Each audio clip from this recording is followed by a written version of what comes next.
Welcome to Odia tutor classes पिले गतकाली आमे तुम साइंस रो ऑब्जेक्टिव क्वेश्चन सब डिस्कस करथिले।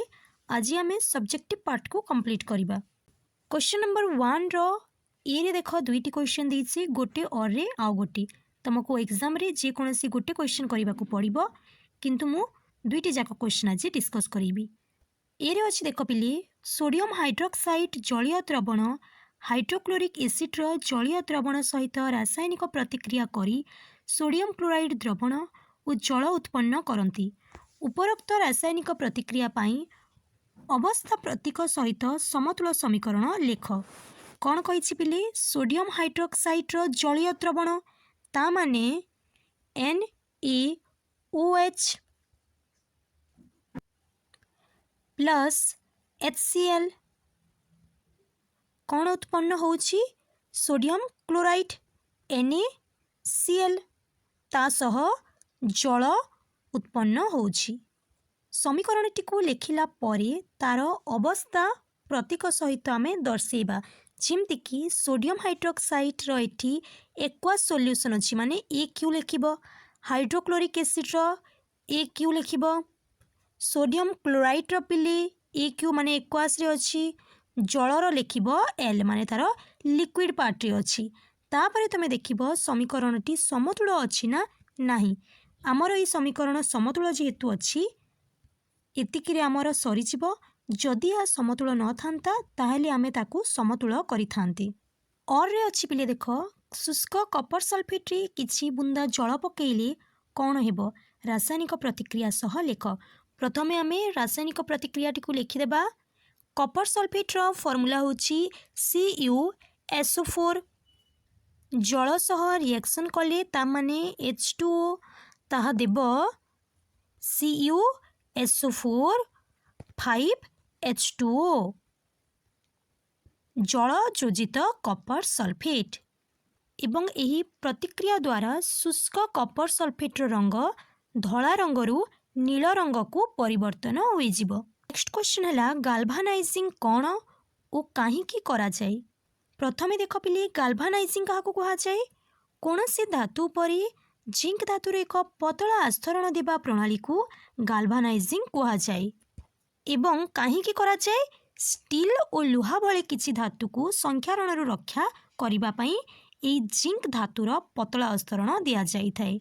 ता और रे अछि देखो, इथेनोइक एसिड रो दुईटी धर्म लिख। फर्स्ट पॉइंट हला, इथेनोइक एसिड रो 5 to 8% द्रवण को विनेगार कहा जाए, जहा कि आचार संरक्षण पई व्यवहृत करा जाए। सेकेंड हला, यार गलनांक 290 केल्विन, तेणु ठंडा जलवायु रे यह घनीभूत हो जाए। एथिपाई यार नाम ग्लासियल एसिटिक एसिड।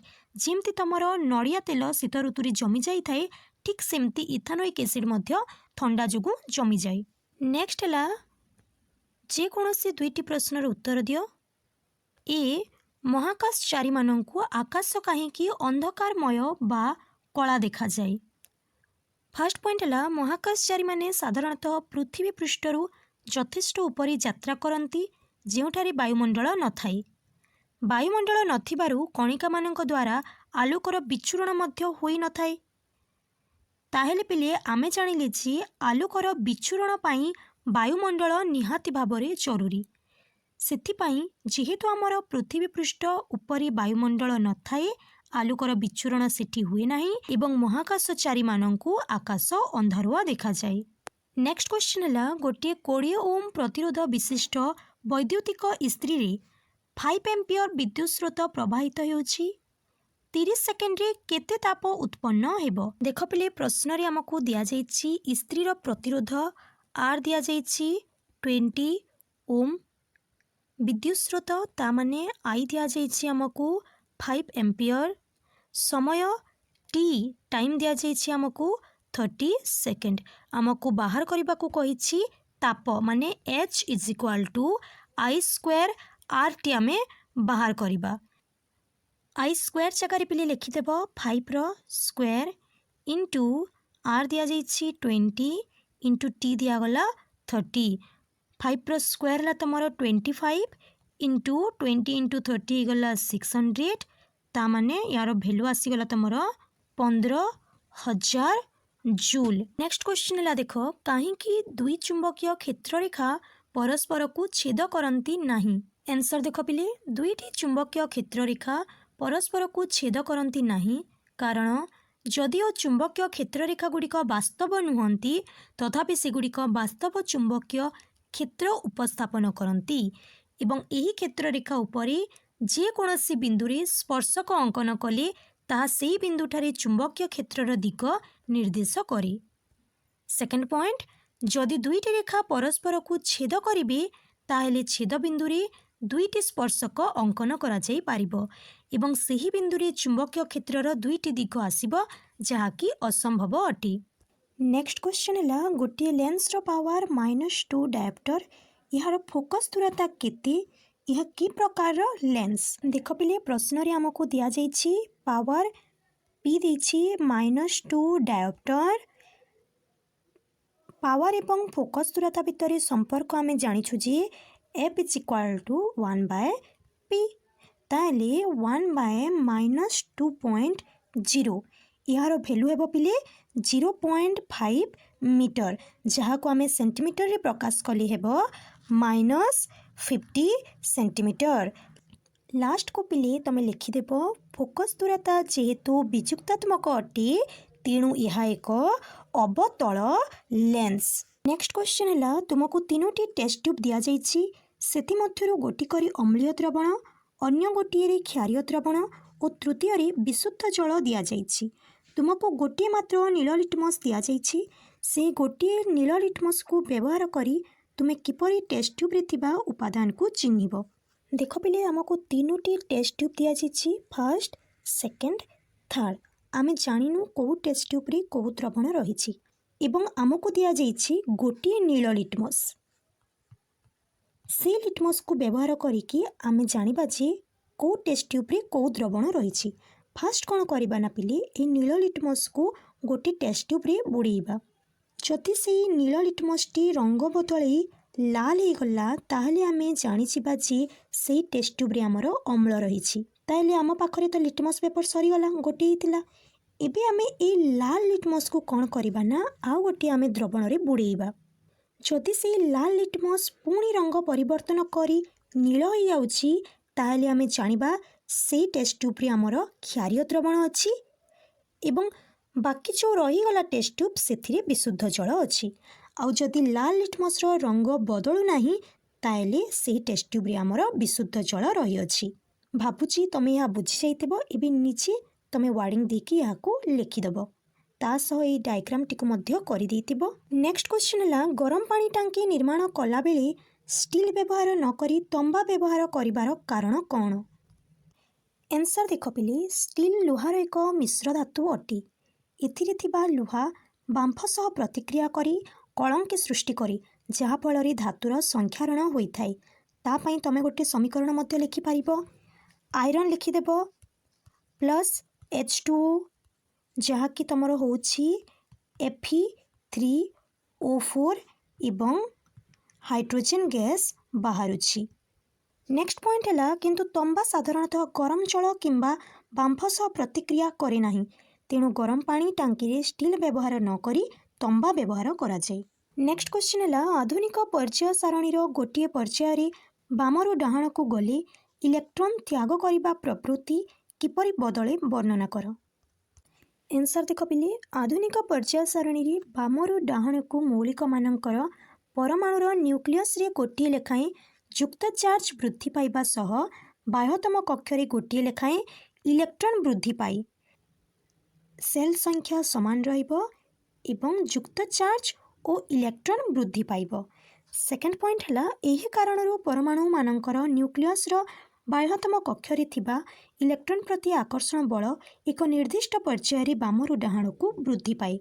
नेक्स्ट एही कारणरू एक निर्दिष्ट पर्याय बामरु डाहाण को मौलिक मानकर विद्युत युक्तात्मकता क्रमशः ह्रास पाए अर्थात इलेक्ट्रॉन त्याग करिबा प्रवृत्ति कमे। नेक्स्ट क्वेश्चन है अवतल दर्पणर तीनोटी व्यवहार वर्णना कर। देख पिले एठी अछि तमर अवतल दर्पण गुड़िकर व्यवहार टॉर्च संधानी आलोक और जान गुड़िकर शीर्ष आलोकरू शक्ति समांतर आलोक गुच्छ पाइबा पई अवतल दर्पण व्यवहार करा जाए। दाढ़ी काटिला बेले मुहर बड़ प्रतिबिंब देखा अवतल दर्पण व्यवहार कराए। दंत चिकित्सक माने रोगीर दांतर बड़ प्रतिबिंब देखा अवतल दर्पण व्यवहार करती। नेक्स्ट क्वेश्चन है मनीषर चक्षु विभिन्न दूरतार वस्तुगुड़ी किपरि भल भाव देखिपारे। आंसर देख पिले चक्षु लेंस जेली भली तंतु जातीय पदार्थ द्वारा गठित। सिलियारी मांसपेशी द्वारा यार वक्रता को नियंत्रित करी हुए। चक्षु लेंस रे वक्रता बदलिले यार फोकस दूरता बदले। सेकेंड पॉइंट लेंस को धरी रखिथिबा मांसपेशी गुड़िक हुगुला हेले लेंस टी सरू हो जाए एवं फोकस दूरता बढ़ी जाए फल आम दूर वस्तु को स्पष्ट भाव में देखिपारू। नेक्स्ट निकट वस्तु को देखला बेले सिलियारी मांसपेशी संकुचित हुए और चक्षु लेंस वक्रता वृद्धि पाए एवं यह मोटा हो जाए फल चक्षु लेंस फोकस दूरता कमी जाए एवं आम निकट वस्तु को स्पष्ट भाव में देखिपारू। लास्ट पॉइंट लिखिदेव पिले चक्षु लेंस फोकस दूरता को आवश्यकता अनुसार बदलैबा सामर्थ्य को समायोजन कहुए। नेक्स्ट क्वेश्चन ला कहीं रेफ्रिजरेटर धातव खोल को भूतार सह संलग्न करा जाई थाई। आंसर देख रेफ्रिजरेटर आदि उपकरण धातव खोल को भूतार संलग्न करा जाई थाई कारण जदि केतेबेले विद्युत स्रोत लीक करी धातव खोल को चली आसे ता भूतार जोगे माटी को चली जाए एवं धातव उपकरण को छुईले विद्युत आघात लागे नहीं। नेक्स्ट क्वेश्चन ला विस्थापन और द्वैत विस्थापन प्रतिक्रिया मध्य पार्थक्य कौन। ये दुई रासायनिक प्रतिक्रिया पाई समतुल रासायनिक समीकरण लिख। देख पिले विस्थापन प्रतिक्रिया द्वैत विस्थापन प्रतिक्रिया मध्य पार्थक्य। विस्थापन प्रतिक्रियार फर्स्ट पॉइंट इथिरे अधिक क्रियाशील मौलिक कम क्रियाशील मौलिक को तार जलीय द्रवण विस्थापित करिथाए। द्वैत विस्थापन फर्स्ट पॉइंट है एथिरे दुईटी प्रतिकारक मध्य आयन विनिमय घटी थाए। सेकेंड यही प्रतिक्रिया साधारणतः धीर यही प्रतिक्रिया साधारणतः द्रुत। यही प्रतिक्रिया रे साधारणतः रंगर परिवर्तन घटी थाए इथिरे साधारणतः अवक्षेप सृष्टि हुए। लास्ट को गोटे एग्जाम्पल माने समीकरण दुई जनकर लिखिदेव। नेक्स्ट क्वेश्चन ला हाइड्रोजेनीकरण कौन यार गोटे व्यवहार को रासायनिक प्रतिक्रिया माध्यम वर्णना कर। देख पिले तुम हाइड्रोजेनीकरण कौन जो पदार्थ निजे प्रतिक्रिया शेष में अपरिवर्तित रही प्रतिक्रिया घटाइबार कारण होता है किंबा प्रतिक्रियार गति को एक भिन्न बेगरे अग्रसर कराई ताहाको उत्प्रेरक कहुए। यही प्रतिक्रियाटी को विशेष भाव में निकेल उत्प्रेरक व्यवहार करी वनस्पति तेलर हाइड्रोजेनीकरण पर व्यवहार करा जाए। लास्ट को पिले यही समीकरण टी को लिखिदेव। नेक्स्ट क्वेश्चन है गोटे अवतल लेंस फोकस दूरता 15 सेंटीमीटर। लेंस सम्मुखरे गोटे वस्तु को केते दूर रखिले तार प्रतिबिंब लेंस ठारू 10 सेंटीमीटर दूर हेब। लेंस द्वारा केते परिवर्तन सृष्टि हेब ताहा निर्णय कर। देख पिले प्रश्न आमको दिया जाइछि एफ होछि तमर 15 सेंटीमीटर किंतु जेहेतु यह अवतल लेंस ता हेजिबो -15। यू आमको दिया जाए नहीं। एम आमको मागिछि भी देछि 10 सेंटीमीटर अवतल लेंस पाई ताहा हेजिबो -10 सेंटीमीटर। तमे जदि formula 1/v - 1/u is equal to 1/f रे पुट करिबो यू रो वैल्यू आसीबो तमर -30 सेंटीमीटर। तापरे आमे परिवर्तन बाहर करिबा m बाहर करिबा m इज इक्वाल टू आमे जानिछि v/u ता माने -10/-30। आंसर हो तुम 1/3 जहाँ को तुम लिखिपार 0.33। नेक्स्ट क्वेश्चन है जल प्रवाह सह विद्युत प्रवाह किपरि तुलनीय बुझाओ। जलर प्रवाह को बुझेबा पई पिले तुम बही गोटे एग्जांपल अच्छी देख जल सबु बेले उच्च चापरू निम्न चाप को जाई थाए। नेक्स्ट पिले आम जीव विज्ञान देखा भौतिक विज्ञान सब क्वेश्चन तुम सरीगला। क्वेश्चन नंबर 4 ये देख अंधकार प्रक्रिया एक नामांकित रेखाचित्र अंकन कर। वर्णना अनावश्यक वर्णना किसी भी तुमको करने को पड़ोनी केवल अंकन करने को पड़ो। अंधकार प्रक्रिया पाई पिले तुम यही चित्रटी को करि। नेक्स्ट है सौर सेल एक नामांकित चित्र अंकन कर। एटी मध्य वर्णना अनावश्यक। सौर सेल पाई पिले तुम बहिरू यही चित्रटी को प्रैक्टिस करिथिबो। नेक्स्ट क्वेश्चन है उद्भिद जलर परिवहन दर्शाइबा पाई एक परीक्षण वर्णना कर। एटी चित्र अनावश्यक केवल वर्णना करिबो। देख पिले उद्भिद जलर परिवहन पर आम यही परीक्षणटी करिपरिबा। नेक्स्ट देख पिले प्राकृतिक उद्भरण क्या कहुए डार्विन तत्वर सारांश को प्रवाह चित्र रे दर्शाओ। देख पिले प्राकृतिक उद्भरण कहले कौन बुझ खाद्य बासस्थान एवं उपयुक्त संगिनी पाई प्रत्येक जीव को कठिन संग्राम करने को पड़ी थाए। यह जीवन संग्राम कहुए निज जाति मध्य बा अन्य जाति सह प्रकृति सह जीवन संग्राम जार रणकौशल उन्नत से ही जीति थाए। अर्थात जो जीव नूतन प्रकृति ताहाकू आदरी निए अन्यथा पाशुरी दिए। प्रकृति आदरिबा अर्थ प्रकृति चयन करे। जो जीवटी प्रकृति द्वारा बछा हुई जीवन धारण करे से तार वंशवृद्धि करिथाए। यहाकू डार्विन प्राकृतिक चयन बा उद्भरण कहुए। डार्विन को तत्वर सारांश प्रवाह चित्र जो कही तमें याकू तैयारी करदेव।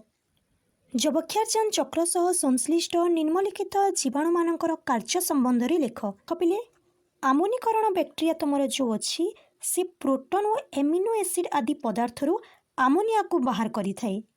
जो एमोनिया को एमोनीकरण बैक्टेरिया बाहर कला से एमोनिया को नाइट्रीफाइंग बैक्टेरिया नाइट्रेट रे परिणत करि थाए एवं अम्लजान अभाव घटिले अपचबक्षारजान बैक्टेरिया डाइनाइट्रिफिकेशन प्रक्रिया रे नाइट्राइट और नाइट्रेट को भांगी सेतिरे थिबा अम्लजान को श्वसन करती और जबक्षारजान को गैसीय अणु भाव में वायुमंडल को निर्गत करती। नेक्स्ट है जलछाया परिचालना पाई क्यों पदक्षेप मान ग्रहण करा जाए। आंसर देख पिले पहाड़र गड़ाणिया अंचल जंगल क्षय को रोकवा और वृक्षरोपण करी नूतन जंगल सृष्टि करिबा। सेकेंड पहाड़र शिखर पाददेश पर्यंत स्थाने स्थाने छोट छोट पत्थर बंध निर्माण कले वर्षा जल आस्ते आस्ते पहाड़ तल को गति करिबो और तले पहुँचवा पाई जल को अधिक समय लागिबो। फल पर्याप्त परिमाणर जल भूतल को गति करि पारिबो। थर्ड जलछाया अंचल कृषि कार्य को त्वरान्वित करी स्थानीय आदिवासी मानकर आय वृद्धि कराइले सेमाने जंगल काटिबारु निवृत्त रही निज प्रचेष्टारे नूतन जंगल सृष्टि करने को आग्रही हेबे। नेक्स्ट क्वेश्चन है प्रश्वास और निश्वास कौन बुझाओ। फास्ट देख प्रश्वास श्वासक्रिया बेले अंतःपंजरा मांसपेशी मध्यच्छदा और उदरीय मांसपेशी सक्रिय अंशग्रहण करती। सेकेंड प्रश्वास समय अंतःपंजरा मांसपेशीर संकोचन और उदरीय मांसपेशीर शिथिलन घटुथिबारु गंबुजाकार मध्यच्छदा समतल हो जाए और पंजरा आड़ आग को उठी आसी। थर्ड यही प्रक्रिया समय बक्षगह्वर आयतन प्राय 20% वृद्धि पाए एवं बक्षगह्वर और फुसफुस मध्यस्थ वायुचाप वायुमंडलीय चाप ठारू कम हुए। तेणु उच्चचाप थिबा वायुमंडल निम्न वायुचाप थिबा फुसफुस मध्य को वायु प्रवेश करे और प्रश्वास एक सक्रिय प्रक्रिया। सेकेंड देख निश्वास निश्वास बेले मध्यच्छदा और अंतःपंजरा मांसपेशीर शिथिलन और उदरीय मांसपेशीर संकोचन घटिबारु पंजरा आड़ पूर्व स्थान को फेरी आसे। सेकेंड मध्यच्छदा पुणी गंबुजाकृति हुए बक्षगह्वर आकार ह्रास पाए और यह फुसफुस उपर चाप पकाए। तेणु फुसफुस मध्य वायु बाहर को चली आसे। निश्वास एक शिथिलन प्रक्रिया। आलोकानुवर्तन कौन उद्भिद को दर्शाइवा एक परीक्षण वर्णना कर। फास्ट देख पिले आलोकानुवर्तन क्या कहुए परीक्षा पिले बही जो तुम देई परीक्षाटी को तुम कर आद्यावस्था 1 जेकोसी 4टी उपावस्था वर्णना कर। पिले आमे जानिछु तुम अर्थ विभाजन आद्यावस्थार टोटाल रोची 5टी उपावस्था किंतु जेहेतु तुमको प्रश्न रे 4टी कहुई आमे 4टी उपावस्था पढ़ा। फास्ट है लेप्टोटिन, सेकेंड है जाइगोटिन, थर्ड है पाकिटिन, आ गोटे उपावस्था लिखिदेबा डिप्लोटिन। नेक्स्ट है शुक्राणु जनन कौन यही जननर परिपक्वन प्रावस्था चित्र सह वर्णना कर। शुक्राणु जननर विभिन्न प्रावस्था गुड़िक पिले मुझे तुम लिखिदेव तासह यही चित्रटी कर। नेक्स्ट है पिले रक्तर एकक संचालन और आबद्ध संचालन मध्य पार्थक्य दर्शाओ। बहुत इजी रक्तर एकक संचालन तुम माछरे होता है ता माने रक्त थरे हृत्पिंड को जाए आउ थे ताहा जाई न थाए किंतु मनुष्य कौन होता है 2 थर रक्त आम हृत्पिंड को जाए। आबद्ध संचालन आम मनुष्य होता है ता माने रक्त आमर शिरा धमनी रक्त कैसिक जाए अन्य कौन सी ताहा जाई न थाए। नेक्स्ट है पिले सुस्थ लोकर मुंडरे थिबा उपादान गुड़िकर नाम लिख। ପିଲେ ଏଠି ଯେଉଁ ତୁମର ମସ୍ତିଷ୍କକୁ 3 ଭାଗରେ ଭାଗ କରାଯାଇଛି ତୁମେ ୟାକୁ ଲେଖିଦେଇ ପାରିବ। ନେକ୍ସଟ ହେଲା ପିଲେ ଉଦ୍ଭିଦମାନେ ବର୍ଜ୍ୟବସ୍ତୁରୁ ମୁକ୍ତ ରହିବା ପାଇଁ କେଉଁ ଉପାୟମାନ ଅବଲମ୍ବନ କରିଥାନ୍ତି? ତୁମ କ୍ୱେଶ୍ଚିନ୍କୁ ପିଲେ ଟିକେ ମୋଡ଼ିଫାଏ କରିଦେଇଛି, ତା ମାନେ ହେଉଛି ଉଦ୍ଭିଦରେ ରେଚନ ପ୍ରକ୍ରିୟା କିପରି ସମ୍ପାଦିତ ହୋଇଥାଏ ତାକୁ ଲେଖ। ମୁଁ ଏଠି ଦେଇଦେଇଛି ପିଲେ, ତୁମେ ଦେଖିଦିଅ, ସ୍କ୍ରିନଶଟ୍ ନେଇଯାଅ ଏବଂ ପଢ଼। ନେକ୍ସଟ ହେଲା ପିଲେ ଖାଦ୍ୟ ଶୃଙ୍ଖଳର ମହତ୍ତ୍ୱ କ'ଣ? ପିଲେ ଏହା ଆଦ୍ୟ ନୁହେଁରେ ଖାଦ୍ୟ। ଦେଖ ପିଲେ ଖାଦ୍ୟ ଶୃଙ୍ଖଳର ମହତ୍ତ୍ୱ ମୁଁ ଦେଇଛି, ପଢ଼ିଦେବ।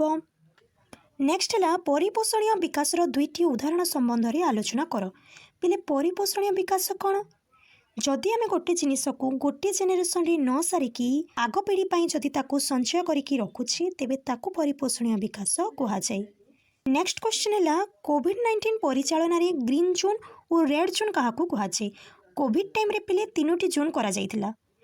ଫାର୍ଷ୍ଟ ଥିଲା ରେଡ୍ ଜୋନ୍, ସେକେଣ୍ଡ ଥିଲା ଅରେଞ୍ଜ ଜୋନ୍ ଏବଂ ଥାର୍ଡ଼ରେ ଥିଲା ଗ୍ରୀନ୍ ଜୋନ୍।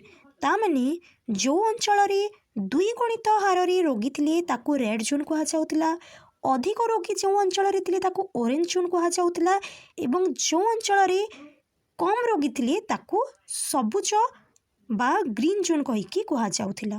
ନେକ୍ସଟ ହେଲା ଏକ ସଂକରଣ ଓ 2 ସଂକରଣ ଅନୁପାତ କାହାକୁ କୁହାଯାଏ? ଏକ ସଂକରଣ ପିଲେ ହେଲା ତୁମର 1:3 ଏବଂ 2 ସଂକରଣର ଅନୁପାତ ହେଲା 1:3:3:9। ଲାଷ୍ଟ କ୍ୱେଶ୍ଚନ୍ ହେଲା ପିଲେ ତୁମ ଜୀବବିଜ୍ଞାନର କଳା ମୃତ୍ୟୁ କ'ଣ? ପିଲେ କୋଭିଡ୍ ଯେମିତି ଆମର ଗୋଟିଏ ବିଶ୍ୱ ମହାମାରୀ, ଠିକ୍ ସେମିତି ପ୍ଲେଗ୍ ରୋଗ ଥିଲା ଗୋଟିଏ ଆମର ବିଶ୍ୱ ମହାମାରୀ। ପ୍ଲେଗ୍ ରୋଗ ଗୋଟିଏ ମାଛି ଦ୍ୱାରା ବ୍ୟାପୁଥିଲା। ପ୍ଲେଗ୍ ରୋଗ ଦ୍ୱାରା ଆକ୍ରାନ୍ତ ମୂଷାକୁ ଫ୍ଲି ସେଇ ମାଛି ଯଦି କାମୁଡ଼େ ତାହେଲେ ପ୍ଲେଗ୍ ବୀଜାଣୁ ଫ୍ଲି ଶରୀରରେ ପ୍ରବେଶ କରେ, ଯାହାଦ୍ୱାରା କି ପ୍ଲେଗ୍ ରୋଗ ଦ୍ୱାରା ଯେଉଁ ଲୋକ ମୃତ୍ୟୁବରଣ କରୁଥିଲେ ତାକୁ କଳା ମୃତ୍ୟୁ କୁହାଯାଉଥିଲା। ଏତିକି ଥିଲା ପିଲେ ତୁମ ସାଇନ୍ସର ମଡ଼େଲ ପେପର 1ର ପ୍ରଶ୍ନ। ସବୁକୁ ପଢ଼ିଦିଅ, ପ୍ରାକ୍ଟିସ୍ କର ଏବଂ ଭିଡ଼ିଓଟିକୁ ଲାଇକ୍ କରିଦିଅ, ତୁମ ସବୁ ସାଙ୍ଗମାନଙ୍କ ସହ ସେୟାର କରିଦିଅ।